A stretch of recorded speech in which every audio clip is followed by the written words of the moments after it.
Public পরীক্ষায় fail করা সেই শিক্ষার্থীরা কতবার পরীক্ষা দেওয়ার সুযোগ পাবে কি বলছেন শিক্ষামন্ত্রী? পাবলিক পরীক্ষায় ফেল করা শিক্ষার্থীদের পুনরায় পরীক্ষায় অংশগ্রহণের সুযোগ সীমিত করা হতে পারে এমন আভাস দিয়েছেন শিক্ষা ও প্রাথমিক ও গণশিক্ষামন্ত্রী ড আ.ন.ম এহসানুল হক মিলন। তিনি বলেছেন, পাবলিক পরীক্ষায় ফেল করা কোনো শিক্ষার্থীকে দুবারের বেশি পরীক্ষায় অংশ নেওয়ার সুযোগ দেওয়া হবে না।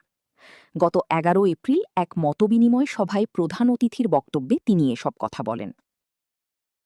শিক্ষামন্ত্রী বলেন, একজন শিক্ষার্থী একবার, দুবার, এমনকি ৩ বা ৪ বার পর্যন্ত ফেল করলেও বারবার তাকে পড়ানো, রেজিস্ট্রেশন করা এবং পরীক্ষার সুযোগ দেওয়া হচ্ছে।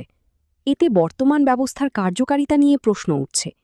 আমাদের কি শুধু ফেল করা শিক্ষার্থীদের পাশ করানোই প্রধান দায়িত্ব, নাকি আমরা সামনের দিকে এগিয়ে যাব?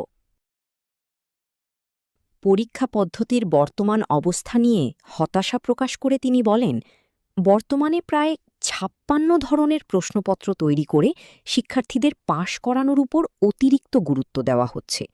এতে সামগ্রিক শিক্ষার মানোন্নয়ন ব্যাহত হচ্ছে কিনা তা নিয়ে নতুন করে ভাববার সময় এসেছে। তিনি আরও বলেন, কেবল অনুত্তীর্ণদের পাশ করানোর দিকেই সব মনোযোগ না দিয়ে পুরো শিক্ষা ব্যবস্থাকে একটি মানসম্মত পর্যায়ে নিয়ে যাওয়া এবং বৈশ্বিক চ্যালেঞ্জ মোকাবিলায় শিক্ষার্থীদের প্রস্তুত করাই সরকারের মূল লক্ষ্য হওয়া উচিত।